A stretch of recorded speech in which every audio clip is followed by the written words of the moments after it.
It began as a simple plant, quiet, ancient, and harmless in the hands of the cultures that grew it. But the moment the modern world discovered its power, everything changed. What had been medicine, ritual, and tradition for thousands of years suddenly became something far more complicated and far more dangerous in the eyes of governments, corporations, and empires. As its popularity spread, so did the fear. Laws tightened, propaganda exploded, entire communities were targeted, controlled, and reshaped by a war that would last for generations. And behind every headline, every crackdown, every policy, was a story no one was willing to tell out loud. Because marijuana didn't simply become illegal, it became the world's most wanted drug, pursued, hunted, criminalized, and yet somehow more unstoppable with every attempt to destroy it. Before we uncover how a plant turned into a global battleground, subscribe if you want more stories that reveal the hidden truths behind the world's most controversial substances. And tell me where in the world you're watching from. I love seeing how far these stories travel. Now, let's step into the shadows and expose the real history behind the drug the world has never stopped chasing. Long before it became contraband, before it fueled political crusades and filled prisons, before it was whispered about in alleyways or sold in glowing storefronts beneath neon leaves, marijuana was simply a plant. Cannabis sativa, Cannabis indica. A cluster of green serrated leaves that seemed entirely unremarkable, except to the ancient people who first discovered its strange gifts. Those early farmers living on the windswept plateaus of Central Asia could not have imagined the chaos this plant would one day unleash. They planted it for fiber, for rope, for cloth. They harvested its seeds for food and oil. They learned that when burned, the resinous flowers released a haze that shifted the mind, softened the body, and made the world feel dreamlike and unmoored. And once humanity makes a discovery like that, it rarely lets go. From the steppes, it drifted outward like an obedient thread pulled by migration and trade. Into ancient China, where hemp became one of the foundational crops of civilization.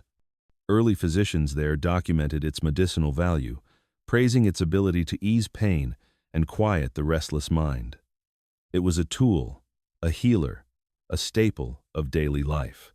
Yet cannabis was never a plant that belonged to just one world. It moved again, carried westward by traders and nomads, finding its place in rituals, in medicine, in textiles, in stories. When it reached India, it took root not just in soil but in mythology. Here it was called bhang, and it was said to be beloved by the god Shiva himself.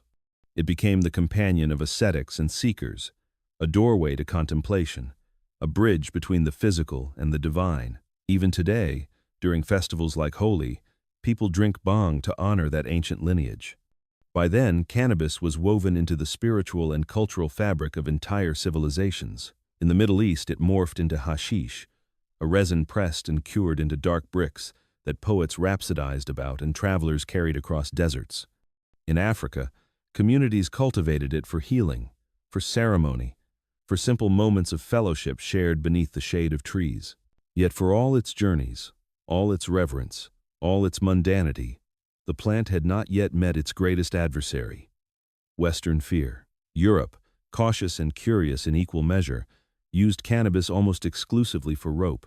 Ships that crossed the Atlantic were bound together by hemp fibers, twisted so tightly they could withstand storms that split the heavens open. The sails that caught the wind and carried colonizers to the New World were made of it. Hemp was as essential as timber and iron.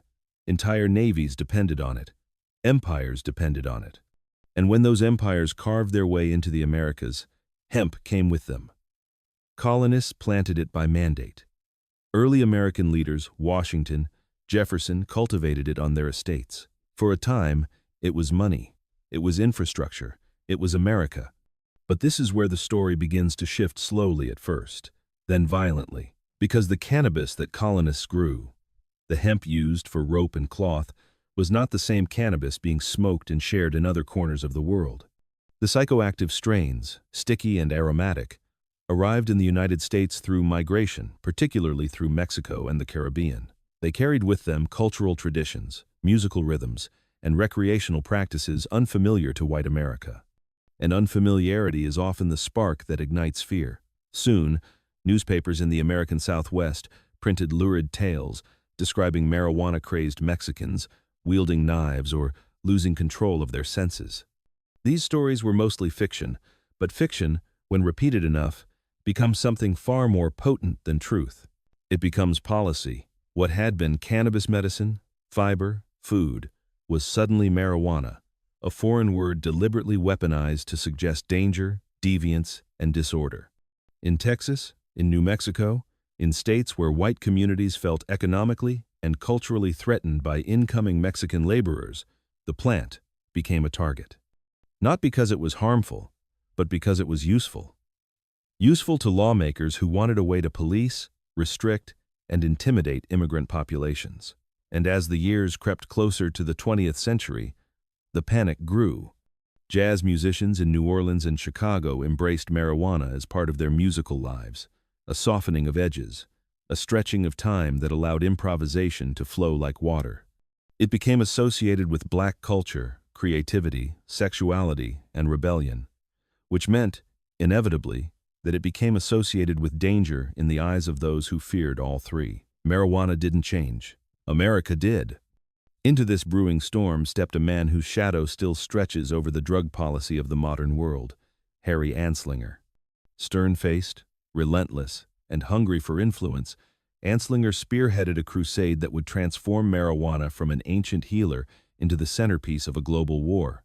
He collected fabricated stories, exaggerated threats, manipulated the media, and played directly into the racial anxieties of white America. He testified before Congress with chilling, sensational tales that had little basis in fact. He insisted marijuana drove users to madness and violence. He insisted it was a threat to the moral order, to the purity of white women, to the safety of the nation. Few questioned him. Fear does not encourage questions. And in 1937, the Marijuana Tax Act effectively criminalized cannabis under the guise of regulation. Overnight, a plant that had served humanity for millennia was forced into darkness, into secrecy, into courts, prisons, and tabloid headlines. This was the beginning of marijuana's transformation into the world's most wanted drug. Not because it was the most dangerous, not because it was the most addictive, but because it was the most politically useful.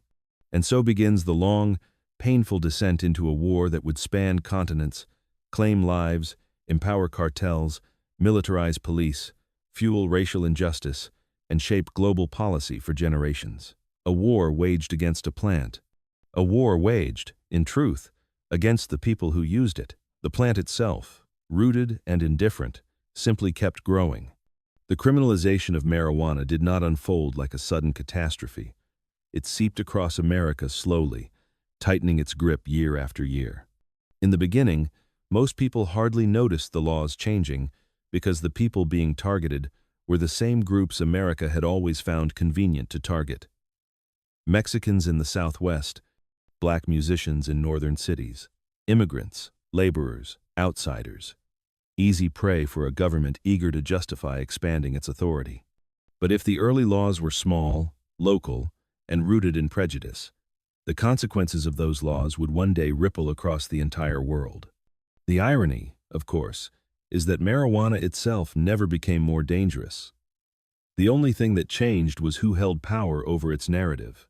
By the late 1930 seconds and into the 1940 seconds, the United States government had convinced much of the country that marijuana was a threat worthy of federal intervention. The timing was almost absurd, because while the government was condemning cannabis as an evil foreign intoxicant, it was simultaneously preparing for a global conflict that required the very crop it had outlawed. World War II exposed the hypocrisy like a crack of lightning across a dark sky. When Japan cut off America's access to Manila hemp, a completely different species used for military rope, the U.S. suddenly remembered that cannabis had a cousin capable of doing the job. Almost overnight, the government reversed its own propaganda and launched the Hemp for Victory campaign, urging farmers to grow hemp by the acre. Fields sprang up across the Midwest. Farmers were given draft exemptions for cultivating it. For a brief, surreal moment, hemp was celebrated again as a patriotic crop. But the celebration ended the moment the war did. The same government that begged farmers to grow hemp immediately shut the program down, denied its existence, and returned to criminalizing the plant with renewed fervor. The film encouraging hemp production was buried so deeply that for decades the government claimed it had never existed at all. But truth has a stubborn way of resurfacing. In the post-war years, marijuana use remained on the fringes. It lived in jazz clubs and among the beat poets, in small circles of artists, writers, and musicians who used it quietly, almost ceremonially. Jack Kerouac, Allen Ginsberg, and William S. Burroughs spoke of cannabis not as a menace, but as a muse. Yet their influence, though powerful in literature, barely brushed the edges of mainstream society. That would change dramatically in the 1,960 seconds. The culture was shifting. The world was shaking loose from the rigid certainties of the 1,950 seconds. A new generation stepped forward angry about Vietnam, distrustful of government, eager to reroute their lives away from the patterns of their parents. Marijuana didn't cause the counterculture movement, but it became its symbol, its invocation, its unofficial sacrament. In parks, bedrooms, and college dormitories across America, people gathered in small, smoky circles, passing joints between fingers stained with ink and protest signs. It wasn't simply about getting high. It was about rejecting a worldview built on conformity and sanctioned violence. It was about refusing the scripts written for them by politicians and parents. Marijuana became the scent of rebellion, and the establishment did not take this lightly. Politicians labeled the youth movement a threat to the country, a breakdown of traditional values. They became obsessed with the idea that marijuana was corrupting white middle-class children, the very demographic America had always considered its cornerstone. This fear wasn't new. It was the same logic used decades earlier to criminalize Mexicans and black musicians. It had simply shifted to a new target. And into the heart of this cultural earthquake stepped Richard Nixon. Nixon did not merely dislike cannabis. He feared what it represented: dissent, resistance, autonomy. His administration saw marijuana as a tool used by their political enemies, the anti-war movement, and black communities. And so, for Nixon, criminalizing marijuana wasn't about health or public safety. It was a strategic weapon. When one of his advisors later admitted the truth, that the administration knew the drug war narrative was built on lies, it only confirmed what millions had suspected for decades. The war on marijuana was never about marijuana. In 1970, with the Controlled Substances Act, the government declared that cannabis had no medical value and a high potential for abuse. It was placed in Schedule I beside heroin and above substances far more dangerous. Scientists objected. Physicians objected. Nixon ignored them all. He appointed the Schaefer Commission to study cannabis, perhaps believing it would validate his crusade. Instead, after 2 years of research, the commission recommended decriminalization. Nixon buried the report and pressed forward with his war. And thus began a new era, one where marijuana became more than a symbol of rebellion.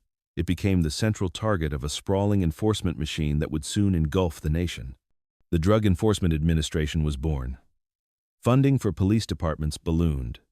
Federal grants encouraged aggressive pursuit of drug arrests. SWAT teams, once reserved for hostage situations, began storming homes for marijuana possession.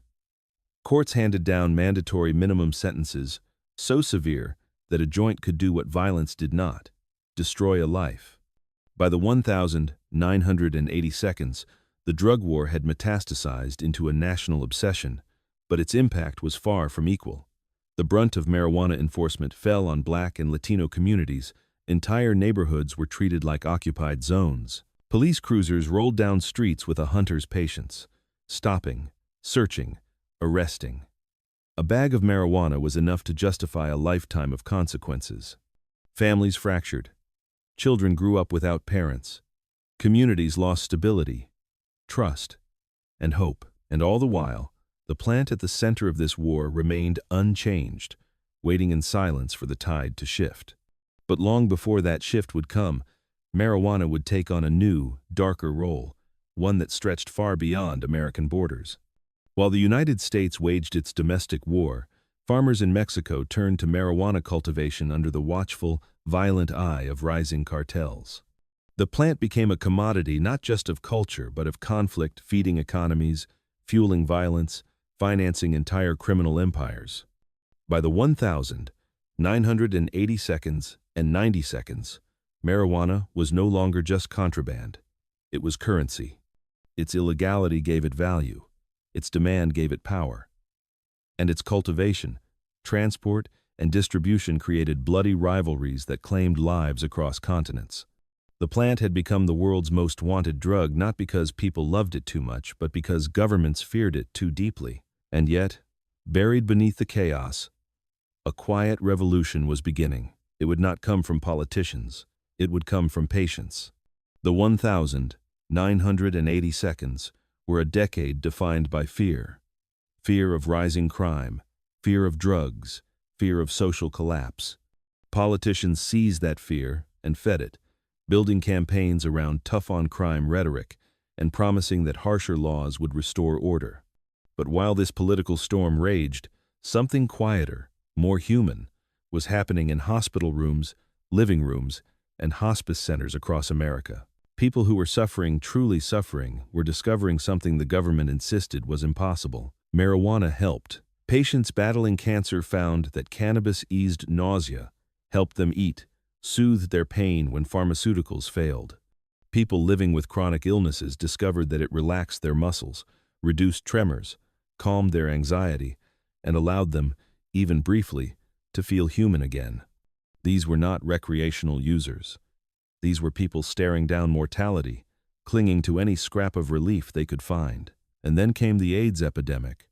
In the 1,980 seconds and early 1,990 seconds, the gay community was plunged into a nightmare. Young men were dying in staggering numbers. The early antiviral medications were brutal, leaving patients gaunt, nauseated, unable to keep food down. In San Francisco, where the crisis hit with devastating force, doctors and caregivers noticed something remarkable. Marijuana didn't cure AIDS, but it allowed patients to endure long enough to fight. It gave them appetite, rest, a moment of comfort in a world collapsing around them. The government's position, however, did not change. The war on drugs marched forward with armored vests and battering rams, indifferent to human suffering. But activists refused to stay silent. Among them was Dennis Perone, a man whose partner died of AIDS and who saw firsthand what cannabis meant to the sick. Perone became a force of nature. He opened the San Francisco Cannabis Buyers Club in 1992, the first dispensary in the United States. He supplied marijuana to patients openly, defiantly, because to him the moral question was simple. What is the greater crime, providing relief or denying it? The authorities raided him, arrested him, threatened him. He reopened every time, and with each reopening, the truth spread. The narrative began to shift, not through politicians or police, but through compassion. By the mid-1,990 seconds, public opinion had changed. People knew someone, a friend, a parent, a neighbor, who had benefited from cannabis. The propaganda of the 1,930 seconds and 1,950 seconds no longer matched lived experience. The lies were beginning to crack. In 1996, California did something unprecedented. Proposition 215, the Compassionate Use Act, passed with 56% of the vote, making California the first state to legalize medical marijuana. It was a moment that changed the world, even if most people didn't realize it at the time. Because where California leads, others eventually follow. Then came Alaska, Oregon, Washington, Maine. The medical movement spread like the plant itself, quietly, persistently, irresistibly. But legalization, true legalization, required more than compassion. It required strategy. Throughout the 2000s, activists, lawyers, scientists, and ordinary citizens built the case for full legalization. They gathered data. They built political alliances. They reframed the issue from morality to economics, from fear to pragmatism. Their message was clear and undeniable. Prohibition has failed. It has cost billions. It has ruined lives. It has enriched cartels. It has not stopped anyone from using marijuana. By 2012, the question was no longer, if a state would legalize recreational marijuana, but which one would be first? On November 6, 2012, history answered: Colorado and Washington. The vote wasn't a cultural tremor. It was an earthquake. For the first time in modern history, a government stood before its people and acknowledged what millions had known for decades. Marijuana did not deserve to be treated as a violent threat. It deserved regulation, not warfare. The federal government hesitated. The DEA hovered. But the political winds were changing, and in 2013, the Cole Memorandum signaled a remarkable shift. The federal government would allow legal states to operate without interference. It was not an end to the war, but it was the first step toward a ceasefire. What followed was inevitable. Alaska, Oregon, California, Nevada, Maine, Massachusetts, and eventually, much of the United States embraced legalization. Canada legalized nationwide in 2018. Countries across Europe began rethinking decades-old laws. Uruguay legalized entirely, setting an example for Latin America. Thailand decriminalized. Mexico inched toward widespread reform. It was a global domino-scape, one toppled prohibition after another. But with legalization came consequences no one fully anticipated. Marijuana wasn't just becoming legal, it was becoming an industry. Billions of dollars shifted from clandestine markets into storefronts illuminated by polished branding and soft green LED lights. Grow operations expanded from basements into warehouses the size of aircraft hangars. Investors circled like hawks, sensing opportunity. The plant that once symbolized rebellion now wore a corporate badge. But before the world could celebrate or lament the new era of marijuana, deeper fault lines began to crack open beneath the surface. Legalization did not erase the past. It did not heal what prohibition had broken. It did not dismantle the systems built to enforce a war that lasted a century. It simply shifted the battlefield. And the next era of marijuana's story, the era we live in now, is defined not by whether it should be legal, but by who profits, who suffers, and who is left behind in the smoke. Legalization swept across the country like a tide. But tides do not wash away history. They reveal what was buried beneath it. And what legalization revealed was brutal. Millions of Americans carried criminal records for a substance now being sold in sleek boutiques with loyalty programs and holiday sales. The contrast was almost surreal. In neighborhoods where police once prowled for the scent of a single joint, billboards now advertised infused sparkling water and artisanal gummies. People who once risked prison for growing a few plants watched as corporations built industrial greenhouses stretching farther than the eye could see. And men and women who had spent years behind bars now drove past dispensaries owned by celebrities, venture capitalists, and hedge funds. The injustice was undeniable. For decades, marijuana arrests were the fuel of the American criminal justice machine. Between 1965 and 2020, more than 26 million people were arrested for marijuana offenses. Most were for possession, not trafficking, not distribution, just simple possession.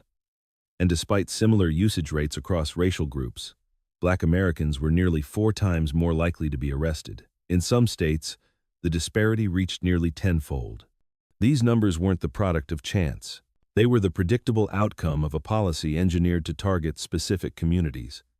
Even after legalization, the scars remained. A conviction doesn't vanish when the law changes. It lingers on background checks, housing applications, job opportunities, loan forms, and custody battles. It is a shadow that follows a person long after they have paid their debt to society, if one could even call such punishment a debt. And that shadow is not evenly distributed. It falls most heavily on communities that were already vulnerable. Legalization brought new money, but it did not bring equal access to that money. Opening a cannabis business required hundreds of thousands, sometimes millions of dollars. Licensing fees were steep. Compliance costs were crushing. Federal prohibition meant no banking services. Loans were difficult to obtain. Insurance was complicated. Taxes were punishing. Those with capital could weather the storm. Those without capital, those who had been targeted for years by the war on drugs, were left behind. Social equity programs, designed to help those harmed by prohibition, were created with good intentions, but plagued by insufficient funding, bureaucratic delays, loopholes, and exploitation. In some cases, wealthy investors used Black and Latino applicants as fronts to secure licenses, only to push them out once the ink dried. The plant became legal, but justice remained illegal in many places.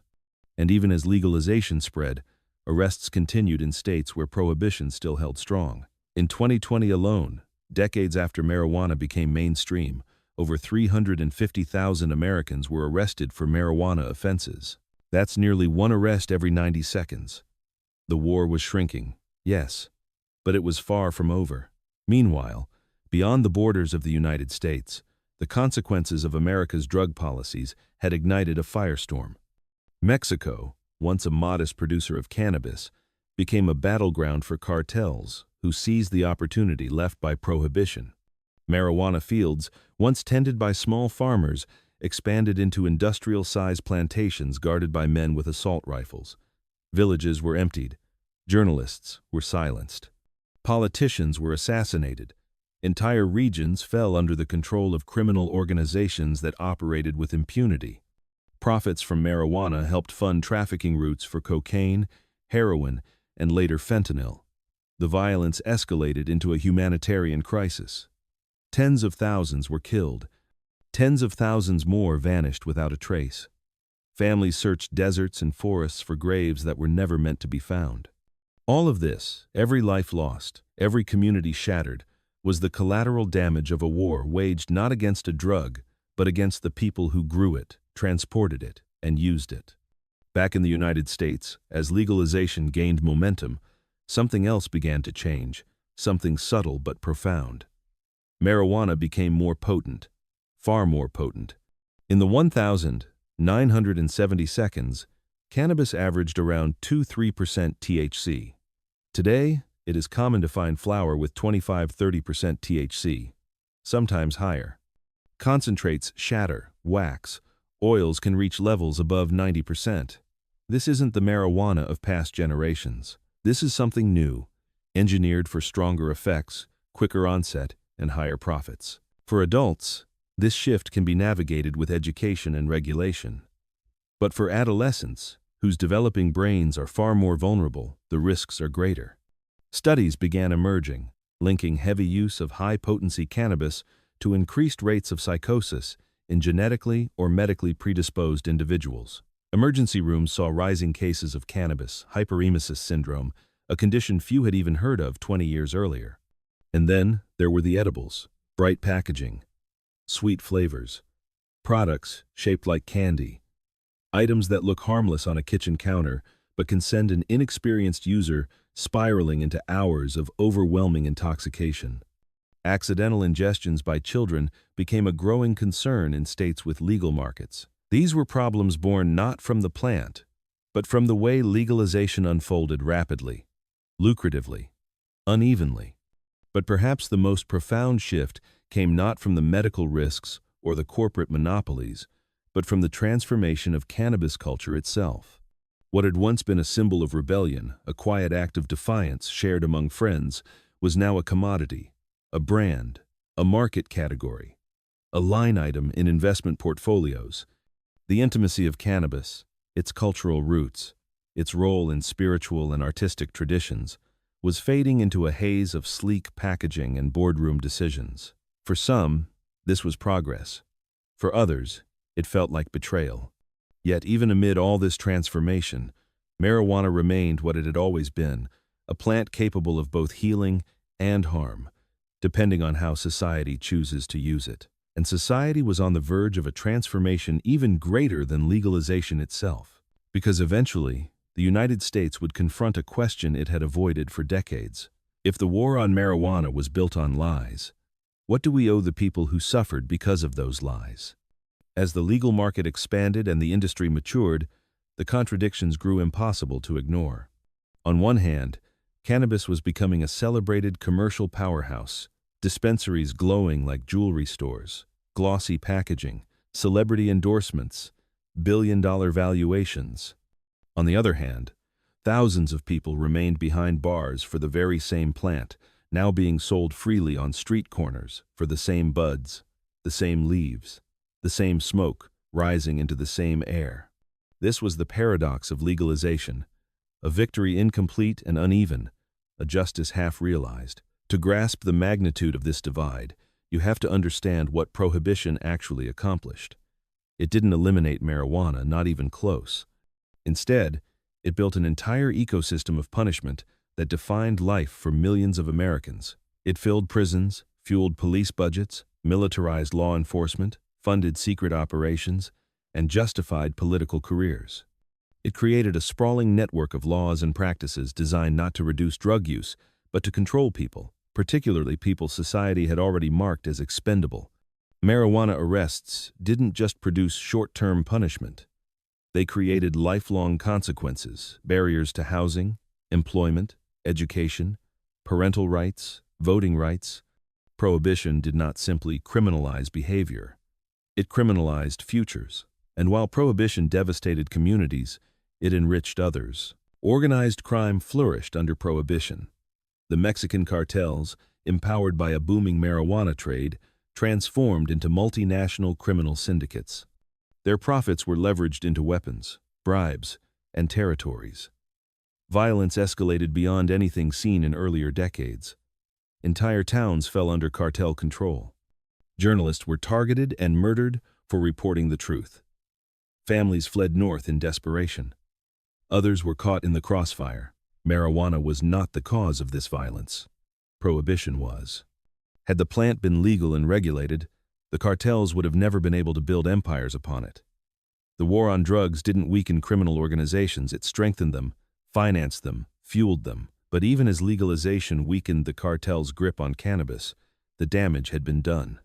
The ghosts of prohibition lingered in the form of mass graves, shattered families, and political corruption woven into the fabric of entire nations. Back in the United States, another transformation was unfolding, one that exposed the deepest moral fault line of all. As cannabis became legal in state after state, people began asking the most obvious question. If marijuana is legal now, why are people still in prison for it? It was a question lawmakers weren't prepared to answer, because the truth was uncomfortable. The war on marijuana had been so expansive, so brutal, so aggressively enforced, that undoing its damage required more than legalization. It required unwinding a century of policies built on fear and racial targeting. It required challenging the very systems, police, courts, prisons, that benefited from prohibition. And so, progress came slowly, too slowly. Some states implemented automatic expungement programs, clearing past marijuana convictions.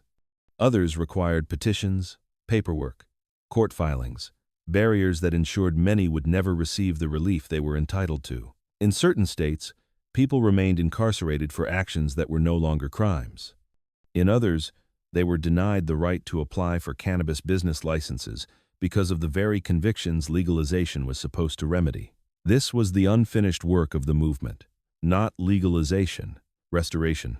Because if legalization did not bring justice to those harmed, then it was not true reform. It was simply a shift in ownership from criminal organizations to corporate ones, from poor growers to wealthy investors, from marginalized users to mainstream consumers.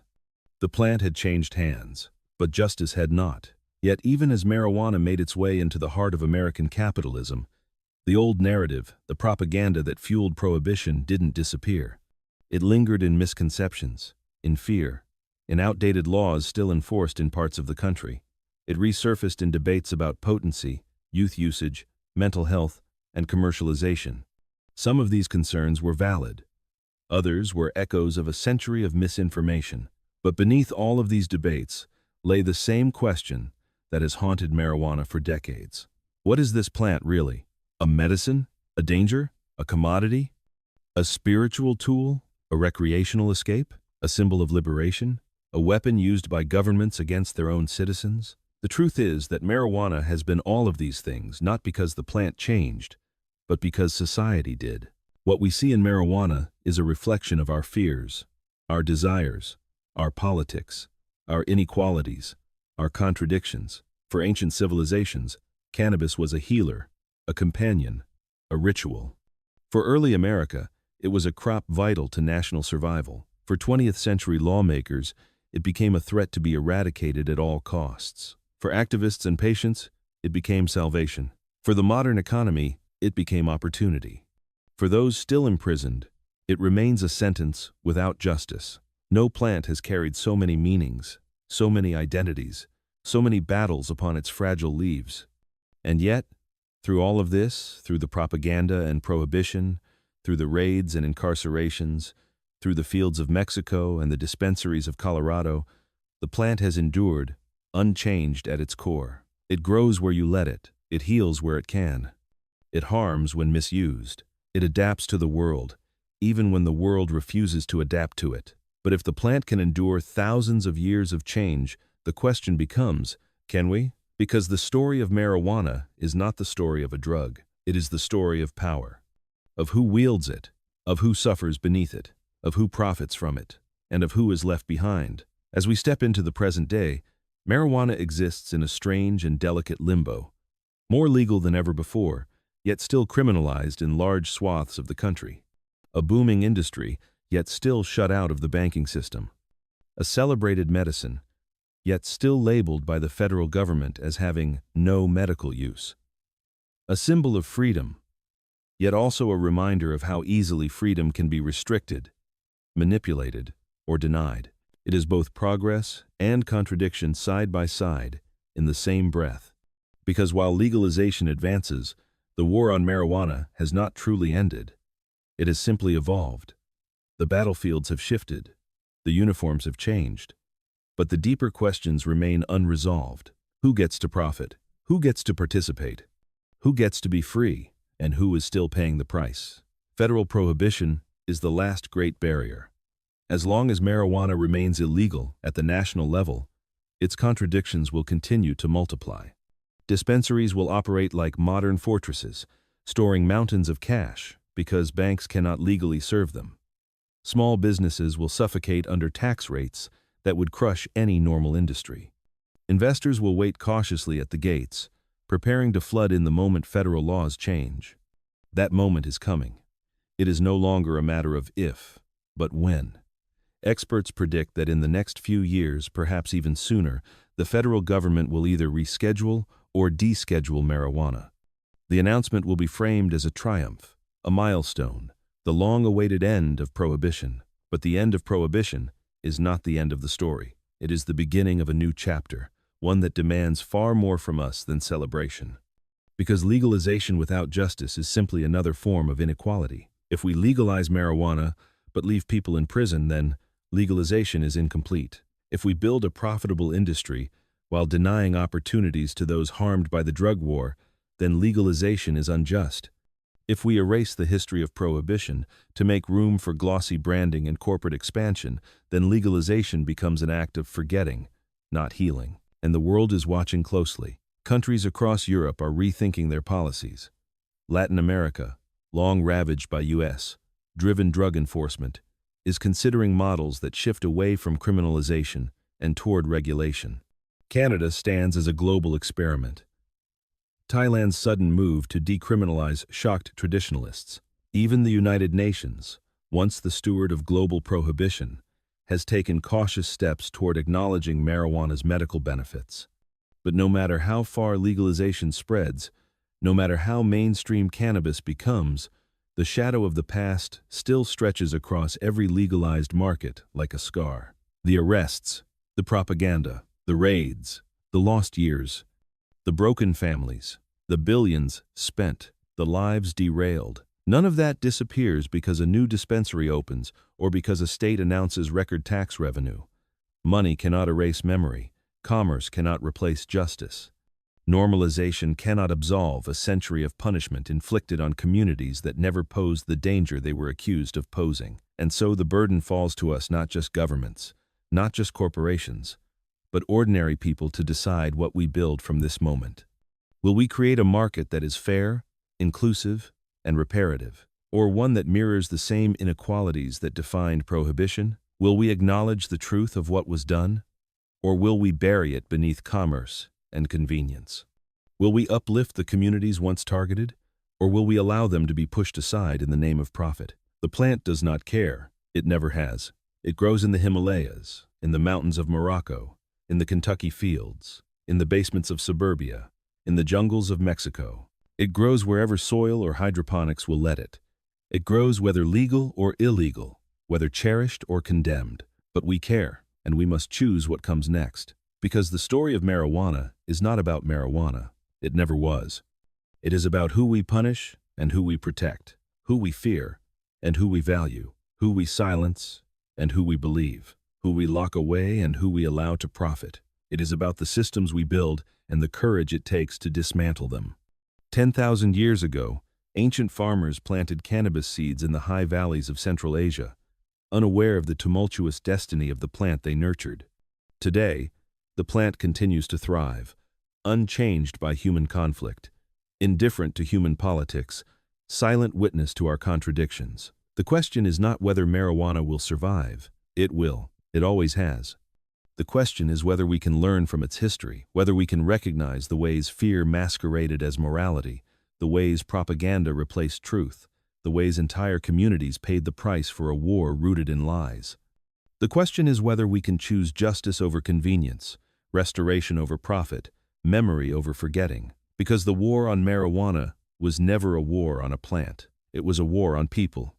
And although legalization signals change, the war's legacy is still alive in courtrooms, in prisons, in the lives of those still haunted by convictions, in communities still carrying the weight of decades of policing.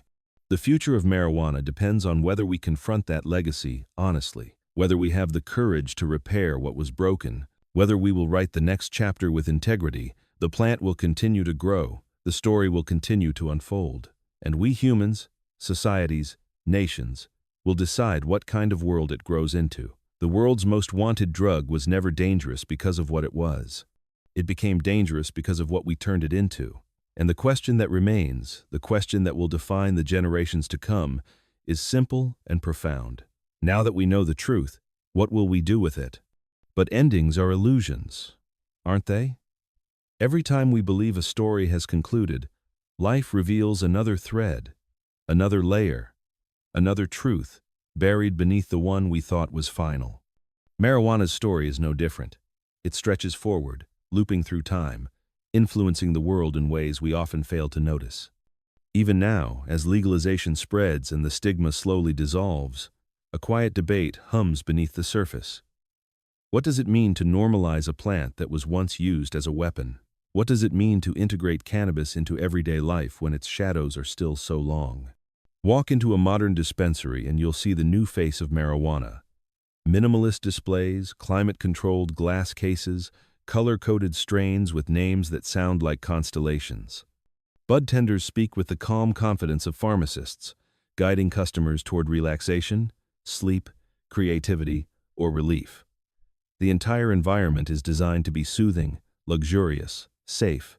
It is a far cry from the paranoia of street corners or the danger of cartel-run fields. And yet, somewhere in that transformation, something was lost.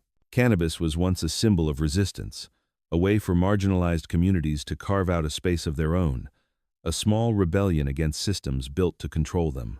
Now it is something else entirely, a consumer experience, a curated product, a commercial opportunity. The same plant, the same effects, but stripped of context, smoothed into something palatable and profitable. But marijuana's past still whispers, especially to those who lived through the worst years of the drug war. They remember armored trucks rumbling down their blocks. They remember the sting of handcuffs. They remember doors kicked in at dawn. They remember funerals, too many funerals. And sometimes, when they see a glossy cannabis billboard glowing above a highway, the message is not liberation, it is insult. You were punished for this. Others are rewarded for it. And the world pretends the past never happened. That is, the wound legalization has yet to heal. But perhaps healing is possible. Not quickly, not easily, not perfectly, but possible. Some communities are reclaiming cannabis not as a commodity, but as a cultural legacy. Indigenous tribes rediscovering traditional uses. Black-owned dispensaries creating space for restorative justice. Immigrant families sharing stories of the plant's role in ceremony, medicine, and music long before it was criminalized in America. Marijuana, for them, is not a trend. It is a memory. As laws continue to shift, this cultural reclamation becomes more than symbolic, it becomes necessary. If the future of cannabis is written only by investors and lobbyists, then its history will be erased. But if the future includes the people who carried the plant through centuries of persecution, then perhaps something more honest, something more human can emerge. Still, the world is complicated. Beyond the gleaming dispensaries and legislative victories, marijuana sits at the crossroads of science, politics, economics, and public health. Researchers now study its compounds with precision unimaginable in past decades. THC, CBD, CBG, THCV. Acronyms that once meant nothing now shape entire industries. Pharmaceutical companies, once dismissive of cannabis, are quietly entering the arena. Patents are filed, extracts are standardized, new therapies are developed in sterile laboratories far removed from the fields where cannabis once grew wild. The question, then, is not whether cannabis will become medicine. It already is. The question is, who will control that medicine and who will be allowed access to it? Some fear a future where cannabis is swallowed by pharmaceutical monopolies, where natural plants are replaced by patented synthetic cannabinoids, and where the very communities that fought for recognition are pushed aside once again. Others welcome the possibility of precision medicine, standardized dosing, and clinical acceptance. Both futures could coexist, but only if society makes deliberate choices. And choices are coming faster than ever. Governments debate interstate commerce. Banks prepare for regulatory shifts. Corporations position themselves for federal legalization. Activists push for amnesty and expungement. Scientists race to unlock the full therapeutic potential of cannabinoids. Consumers experiment with new forms, drinks, powders, microdoses, dissolvable strips. And through it all, the plant keeps growing unbothered by the noise of human ambition. Because cannabis has never cared about politics or profit. It grows where it can, adapts where it must, survives despite everything. It has outlived empires, migrations, revolutions, prohibitions, moral panics, and wars. It will outlive us, too. What matters is not whether the plant survives. What matters is whether we learn from our history with it. Will we build a future where cannabis is safe, regulated, equitable, and accessible? A future where people harmed by prohibition receive justice? A future where communities heal? A future where science guides policy instead of propaganda? A future where the plant is understood, not feared, not exploited, but respected? The answers are not determined yet. You and I, and everyone living through this moment, are writing them now. One decision at a time. Every law passed, every record expunged, every business opened, every community supported, every person freed. These choices shape the next chapter of cannabis history. A chapter that could be defined not by punishment or paranoia, but by honesty, responsibility, compassion, and courage. The world's most wanted drug is no longer hunted the way it once was, but the world still wrestles with its legacy, still grapples with the consequences of a century of lies, still struggles to build something better from the ruins of prohibition. Cannabis has always been more than a plant. It is a mirror reflecting who we are, who we were, and who we are becoming. And now, as society inches toward a new era, the final question remains: can we grow, as the plant has grown, resilient, adaptable, enduring, and finally choose a future shaped not by fear, but by truth? Perhaps the most extraordinary part of marijuana's story isn't the plant at all, but what it reveals about us, our fears, our desires, our contradictions, our capacity for both cruelty and compassion. A society's relationship with its drugs is never simply about chemistry. It is about identity. It is about power. It is about the stories we tell ourselves to justify what we punish and what we permit.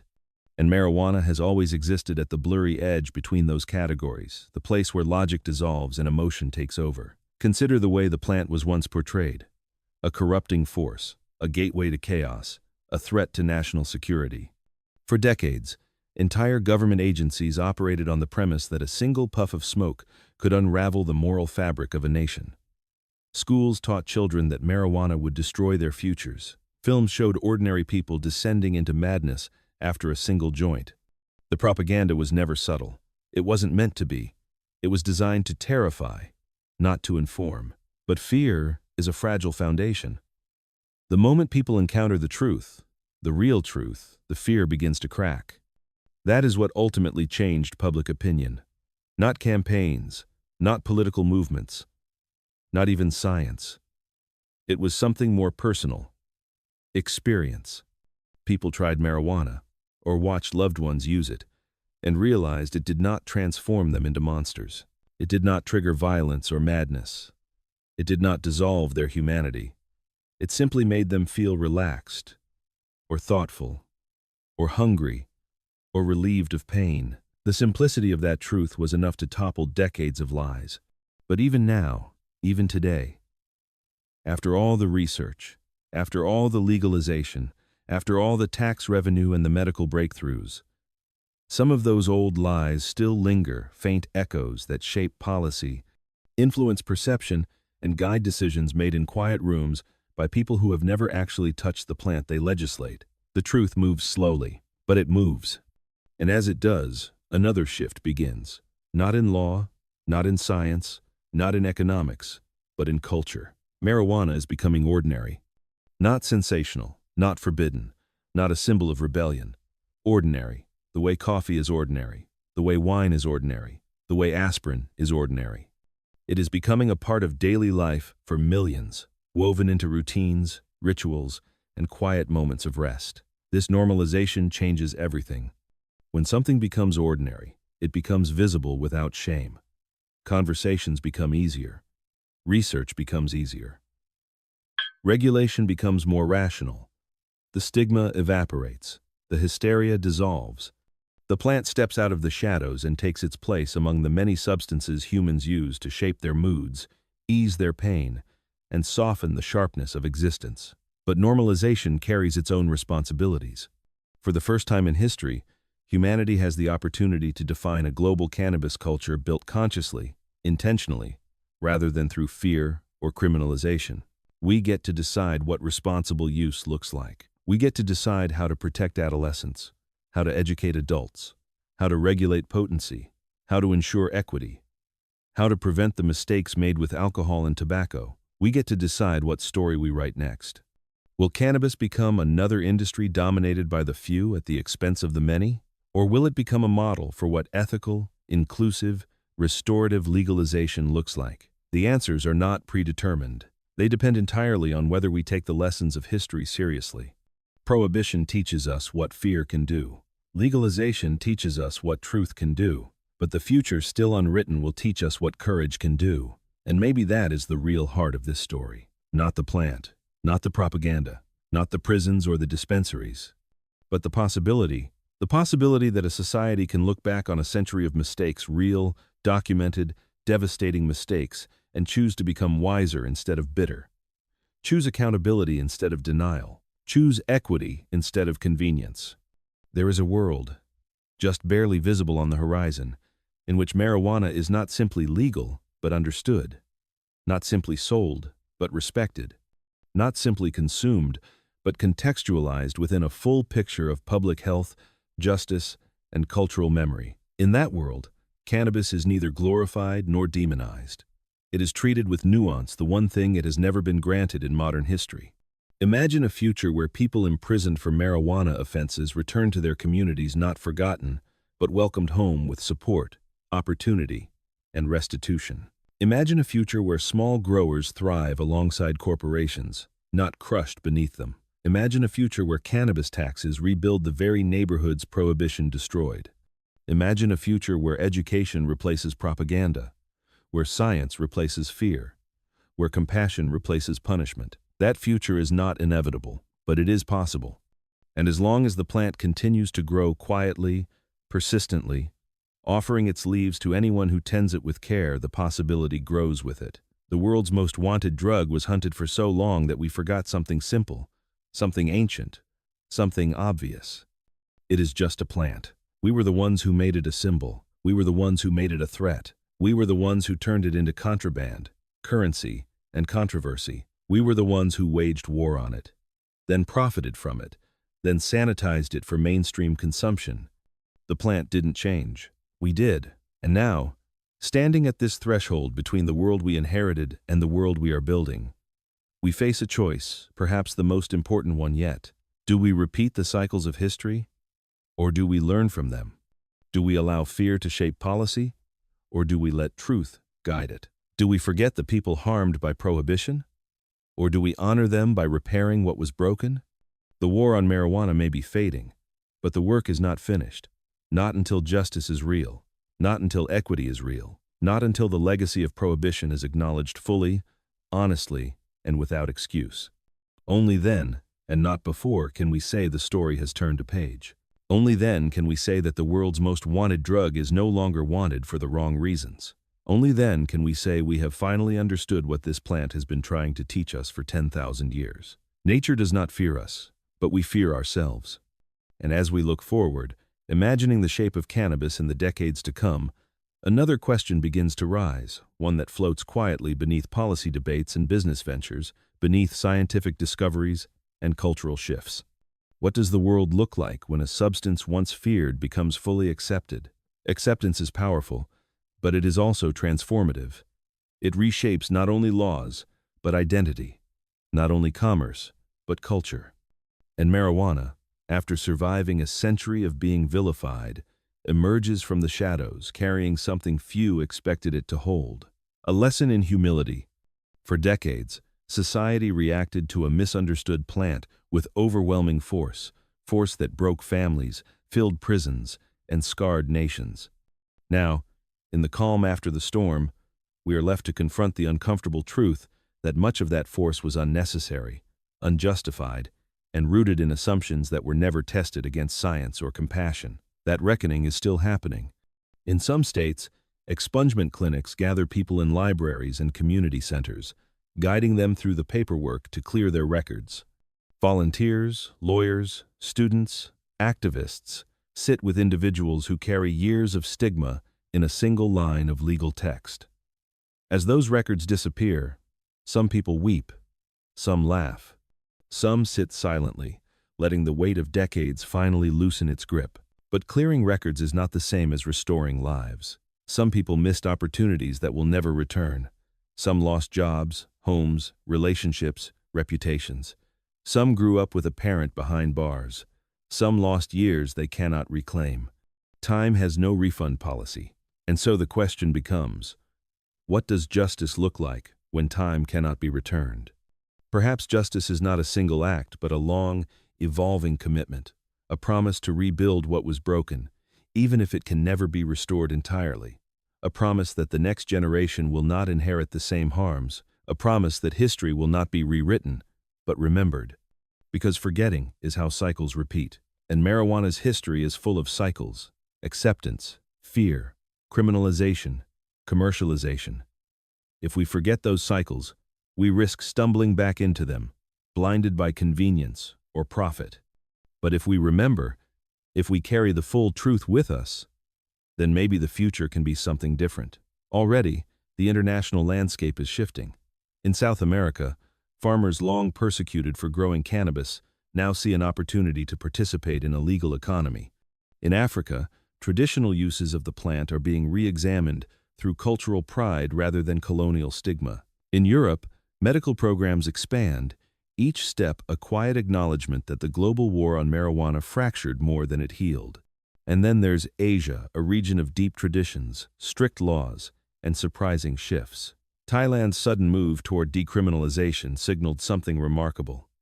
Even in places where prohibition seemed immovable, change is possible. But change there is more cautious, more contested, more influenced by cultural memory. In every corner of the world, cannabis occupies a different symbolic space healer: threat, commodity, heritage. It carries the imprint of each society's fears and aspirations, and perhaps that is what makes it so unique. Cannabis is not simply a drug. It is a cultural mirror. It reflects back to us the era we live in.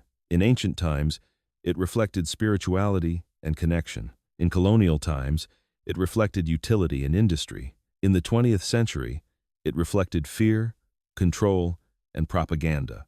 In the 21st century, It reflects opportunity, science, and reconciliation. Each era sees itself in the plant, and the plant adapts to whatever meaning we project onto it. But beneath all these shifting images lies a constant truth. Cannabis has always offered comfort in a world that is often harsh. Humans have always sought ways to soften existence, ways to ease pain, calm the mind, deepen connection, expand imagination. Cannabis simply became one of the tools we turned to, and that raises yet another question, one that governments rarely like to ask. Why do people seek altered states of consciousness in the first place? The answers vary. Some seek escape, some seek relief, some seek creativity, some seek connection, some seek silence in a world that never stops speaking. Cannabis offers a doorway not to oblivion, but to a gentler interior landscape, a momentary shift of perspective. That doorway has existed for thousands of years, long before laws, long before prohibition, long before the first seeds were planted in North American soil. The war on marijuana tried to close that doorway.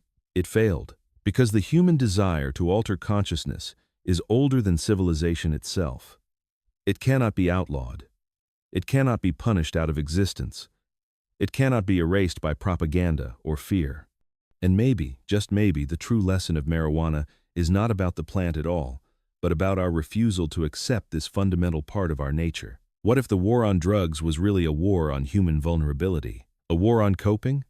A war on the ways people navigate pain, trauma, and the complexities of existence? If so, then legalizing marijuana is only the first step. The deeper work lies in understanding ourselves, our needs, our wounds, our desires without shame. Because cannabis, in its quiet way, simply offered relief, and society responded with punishment. Now, as we enter a new age, we have the opportunity to rewrite that response. We can craft a future where relief is not criminalized, where coping is not condemned, where healing is not prohibited, a future where marijuana is neither saint nor demon, simply a plant, used responsibly, understood deeply, and integrated thoughtfully into a healthier, more compassionate society. But such a future requires something rare: memory. We must remember the lives lost, the lies told, the communities harmed, the decades spent chasing shadows instead of solutions. We must remember the violence inflicted in the name of purity. We must remember how easily fear can be shaped into policy, and how slowly truth must fight to reclaim its place. Because marijuana's story is far from over. It is still being written in courtrooms, laboratories, legislature halls, living rooms, and quiet conversations between people trying to make sense of a world that once criminalized a leaf. The plant will continue to grow. The narrative will continue to evolve. And humanity, as always, will find new ways to define and redefine its relationship with this ancient companion. Perhaps that is the true legacy of cannabis. Not the war, not the propaganda, not the profits, but the reminder that growth like healing is slow, stubborn, and inevitable, just like the plant itself. And still, as the world shifts and the stigma fades, one more truth emerges quietly, almost shyly, the way a seedling breaks the soil at dawn. Marijuana's story is not just about harm or healing, justice or injustice, fear or acceptance. It is also about belonging. For thousands of years, people have gathered around fires, in temples, in circle dances, in small, candlelit rooms, sharing cannabis not simply for its effects, but for the feeling of closeness it evokes, a softening of the boundaries between self and others. The war on marijuana fractured that sense of belonging, forcing the plant underground and severing the social threads that once held it gently within culture. But now, as the world reopens to cannabis, those threads begin to reweave themselves in unexpected ways. Take a walk into a cannabis lounge legal in some cities, quietly tolerated in others, and you'll feel something familiar yet entirely new. People of all generations sit together, strangers and friends alike, sharing conversation the way earlier generations shared wine or tea. There is a gentleness in the air, a kind of communal exhale, as though everyone is remembering something ancient buried beneath years of fear. For many, cannabis becomes a bridge between cultures, between generations, between the person we are and the person we hope to be. Parents talk to their adult children about strains that help with sleep. Grandparents try a low-dose edible to ease arthritis. Veterans share stories of how cannabis quiets the echoes of war. Artists find inspiration again. Patients rediscover appetite, or hope, or rest. People who once felt alone find company. People who once felt ashamed find acceptance. And yet, even in these moments of connection, another truth hovers at the edge of the conversation. Cannabis is not harmless. It never was. It never will be. No substance that alters the mind is. But harm is not a reason for prohibition. It is a reason for education, and that is the next frontier. For decades, the only message conveyed about cannabis was alarm overblown, fear-driven, rooted in politics rather than science. Now the pendulum swings in the opposite direction, with marketing that glosses over potential risks, influencers glamorizing use, and an industry eager to expand its customer base. As always, the truth sits somewhere between extremes. Cannabis can soothe. Cannabis can overwhelm. Cannabis can heal. Cannabis can harm if misunderstood or misused. Its power lies not in the plant, but in the person, in intention, in context, in vulnerability, in wisdom. And wisdom comes slowly. Perhaps that is why the global conversation around cannabis feels so fragile. We are learning in real time, building new norms, new expectations, new responsibilities. Younger generations approach the plant with a familiarity that would have been unthinkable 50 years ago. But familiarity must be accompanied by understanding of potency, of tolerance, of long-term effects, especially on young minds still under construction. But unlike the past, where education meant fear, the future holds space for honesty. Honesty acknowledges both the warmth and the shadows cannabis carries. Honesty allows nuance to replace panic. Honesty invites conversation instead of condemnation. And perhaps, in that honesty, we find a path toward a healthier relationship, not just with cannabis, but with all the ways humans seek to alter consciousness. Because cannabis is only one piece of a much larger puzzle, a puzzle that includes alcohol, caffeine, nicotine, opiates, psychedelics, and countless other substances humans use to navigate the burdens and beauties of existence. If we learn to treat cannabis with respect, humility, and understanding, maybe it becomes a model for how to approach everything else. And that brings us back to the central question, the one that echoes through the history of this plant. Why did marijuana become the world's most wanted drug? Not because it was the most dangerous, not because it caused the most harm, not because it ruined the most lives, but because it challenged something deeper, something societies feared confronting, the idea that consciousness is not fixed, that states of mind can shift, that people can find solace outside sanctioned structures, that joy, relief, or introspection can arise from sources beyond the control of institutions. Fear has always clung to what cannot be controlled. And cannabis, gentle though it may be, represents a kind of freedom, a small, personal freedom that frightened powerful people who built systems meant to maintain order. So they tried to contain it, criminalize it, demonize it, erase it. But the plant survived them, and now we stand at the threshold of a different world, one where cannabis is no longer hunted but embraced, no longer suppressed but studied, no longer feared but understood, or at least understood more than before. And yet, even as legalization spreads, the ghost of the drug war lingers. Some governments hesitate, some cling to outdated fears, some temper progress with caution. Some leaders whisper warnings that sound painfully similar to the rhetoric of decades ago. Progress is not a straight line. It curves, it doubles back, it wavers in the wind. But like a plant that bends without breaking, the movement continues. Because the truth, quiet, persistent, undeniable, has rooted itself into public consciousness. And truths, once rooted, do not easily die. The world's most wanted drug is no longer hunted. But it is still watched, still studied, still debated, and maybe that is good. Maybe vigilance is necessary, not the vigilance of fear, but the vigilance of care, of responsibility, of respect. For in the end, the plant asks very little of us. A patch of soil or a pot of nutrient water, a bit of light, a bit of time. Its needs are simple. It is we who are complicated. We who project meaning onto leaves. We who build laws around flowers, we who impose stories onto stems and seeds. We who turn nature into symbol and symbol into battle. And ultimately, we who decide whether the next chapter is written in wisdom or in repetition. The plant will continue. The question is whether we will. Yet even as we contemplate the future, the story of cannabis folds back on itself, circling through memory and myth in a way few plants ever do. Its presence in human history is so old, so entangled with our evolution, that it becomes almost impossible to draw a clear dividing line between the plant's story and our own. Archaeologists unearthed hemp fibers woven into ancient pottery. They found seeds buried with nomadic warriors. They discovered traces of burnt cannabis on altars where priests once prayed for visions. These fragments whisper a truth. Humans have always reached for this plant in moments of pain, ceremony, healing, and curiosity. The war on marijuana may feel like a long chapter, and it is, but in the arc of our species, it's a brief interruption, a single harsh note in a much softer, ancient melody. Perhaps that is why the plant endured the assault so patiently. It had already survived ice ages, migrations, empires, and revolutions. A century of prohibition was merely another winter, and like winter, it passed. Now, in this unusual era of transition, cannabis sits suspended between worlds.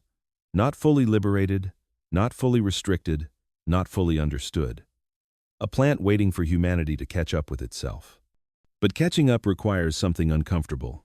Reflection. Reflection on how fear becomes law. Reflection on how law becomes punishment. Reflection on how punishment becomes culture. Reflection on how culture becomes legacy. And that legacy is still visible everywhere, if you know where to look. It's in the neighborhoods over-policed for decades, where even today, trust in law enforcement remains fractured. It's in the stories parents tell their children, stories of raids, arrests, courtrooms, and long bus rides to distant prisons. It's in the gaps on resumes where years were stolen. It's in the hesitation of someone filling out a job application, wondering if a youthful mistake still shadows their future. It's in the silence of someone who never mentions the conviction that shaped their entire adult life. Legalization cannot erase these shadows, but it can illuminate them.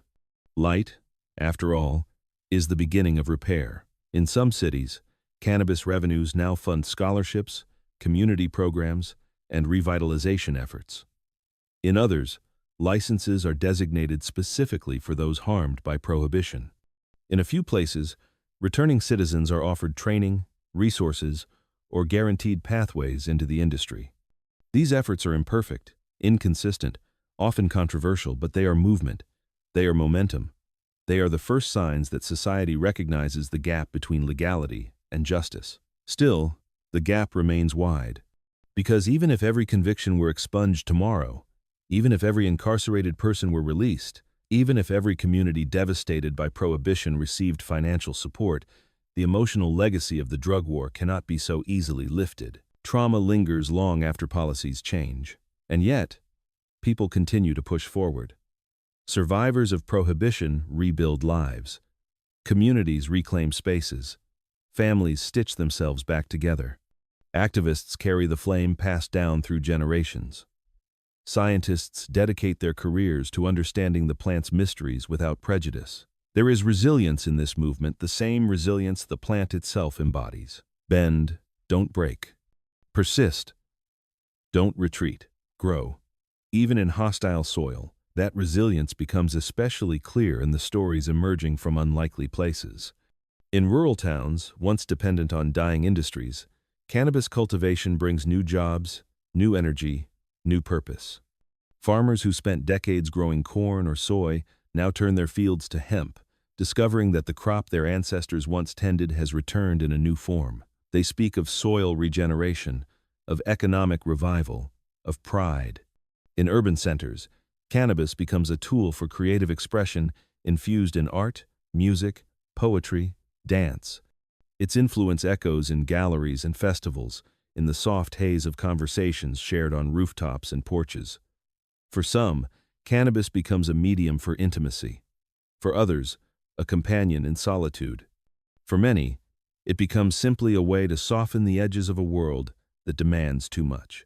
And beyond all the cultural layers lies something more personal, the quiet, private reasons people seek cannabis in the first place. Not to rebel, Not to impress, not to escape entirely, but to breathe easier, to sleep a little deeper, to eat when illness steals hunger, to quiet anxiety when the world feels too loud, to turn down the volume of grief, even briefly, to step gently into a softer frame of mind. These are not the dramatic narratives governments once warned about. These are human needs, tender, universal, deeply familiar.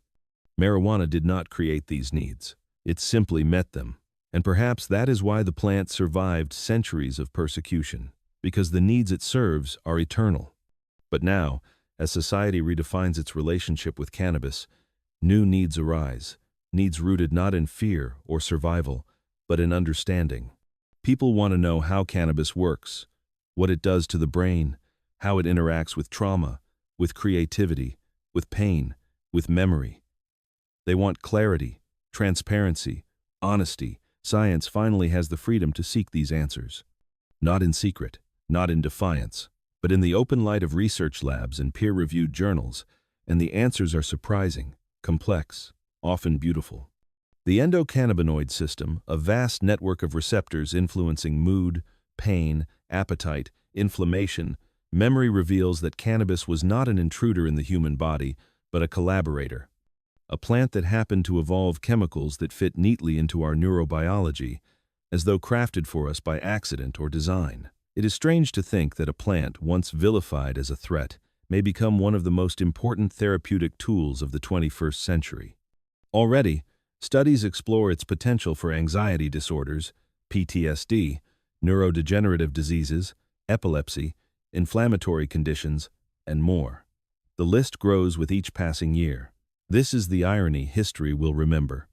The world's most wanted drug may become the world's most studied medicine. And yet, with all this promise, all this progress, all this transformation, the plant itself remains unchanged, quiet in its simplicity.